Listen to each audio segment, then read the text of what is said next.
এই আগে নারী সন্তান হলে মাটির তলায় পুঁতে দেওয়া হতো। রসুল যখন জামানায় আসলো সব আস্তে আস্তে ঠিক হয়ে গেল। এবারে যাই হোক গজলটা গাইবো।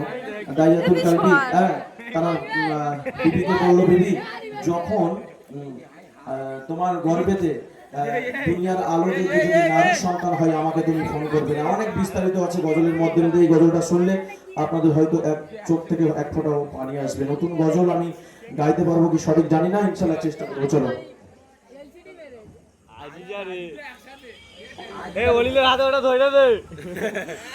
দয়ারি নবী এক সাহাবী, দয়ারি নবী এক সাহাবী, শেষ করে রাসূল ক্ষমা করবে বিরাবল। আমি এক করেছি যে মস্ত বড় ভুল, আমি করেছি যে মস্ত বড় ভুল। এমন একটা গুনাহ করেছে, আল্লাহ রাসূলের কাছে গিয়েছিলেন। ঠিক আছে, চলেন। বিবি আমার বাবা, আমি বিদেশে গেলাম চলে, মনে আমার খুশি ছিল হবে জেলে। বিবি আমার বাবা, আমি বিদেশে গেলাম চলে, মনে আমার খুশি ছিল হবে জেলে। আমি ফিরে দেখি আমি ছোট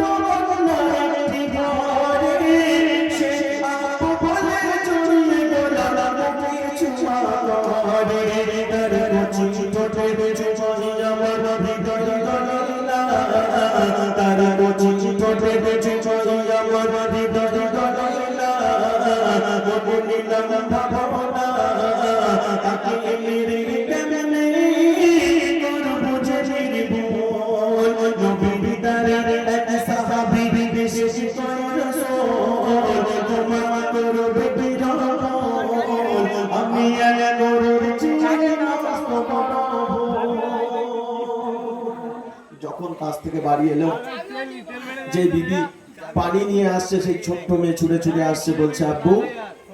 হ্যাঁ, আব্বু বলে এসে গলায় জড়িয়ে ধরেছে, বলছে বিবি এটা কে, কার সন্তান? হ্যাঁ, যেহেতু নারী সন্তান হয়েছে মাটির তলায় পুঁতে দিতে হবে, দুনিয়ায় আর রাখলে হবে না। হ্যাঁ, বিবির উপরে খুব প্রেশার নিচ্ছে, বলে তুমি এই কাজটা করলে কেন? তখন একটা বাহানা ধরলো, বলছে তুমি ভালো করে সাজিয়ে গুছিয়ে দাও, আমি এর নানুর বাড়িতে নিয়ে যাব। মরুভূমি বালু চড়ে থেকে গরম বালির উপরে সেই ছোট্ট মনি সোনাকে টেনে টেনে কিভাবে নিয়ে যাচ্ছে দেখেন। তাকে মারার দরে আমি পিতা ধরি এক পাওয়ানা, বাপে বিলি দুজন মিলে নানার বাড়ি খবর রওনা।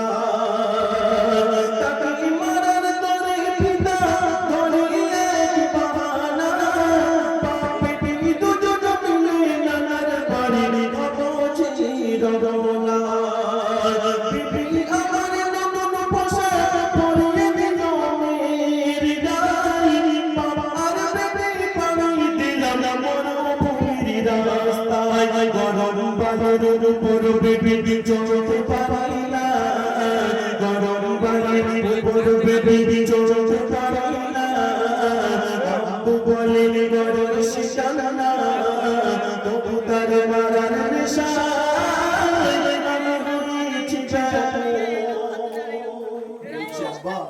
আমাকে তুমি এত জোরে জোরে টেনে টেনে নিয়ে যাচ্ছ কেন আব্বা? আমি এই গরম বালির উপরে চলতে পারি না আব্বা। বলছে চ তোর নানুর বাড়ি নিয়ে যাব।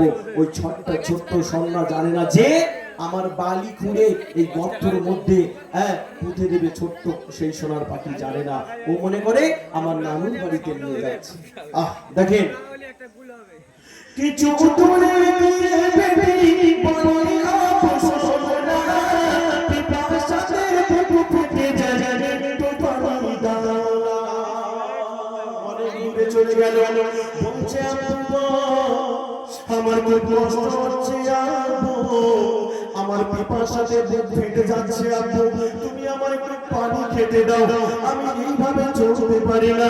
কবি লিখছে, কিছু দূরে গিয়ে বেবি বলে আপসোনা, পিপাসাতে বুক ফেটে যায় একটু পানি দাও না।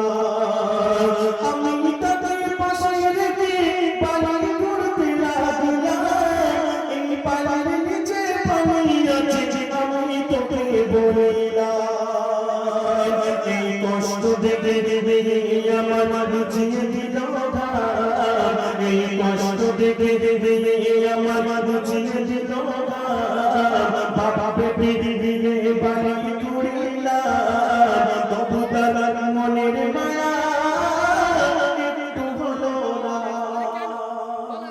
যখন বাড়ি খুলছে ছোট্ট সেই সোনা বলছে আপু তুমি এই গর্তটা খুলছো কেন?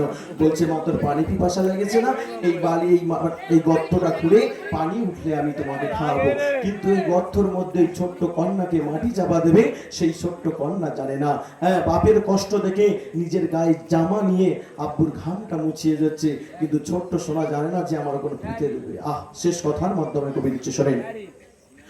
অবশেষে বেটিকে আমি সেই গর্তে ফেলে দিলাম, সেই আপু বলে কান্না করে তবু কাঁদিনি আমার প্রাণ। সেই গর্তে আমি বালি চাপা দিলাম ধীরে ধীরে, আমার কচি মেয়ের কান্না তো চিরতরে।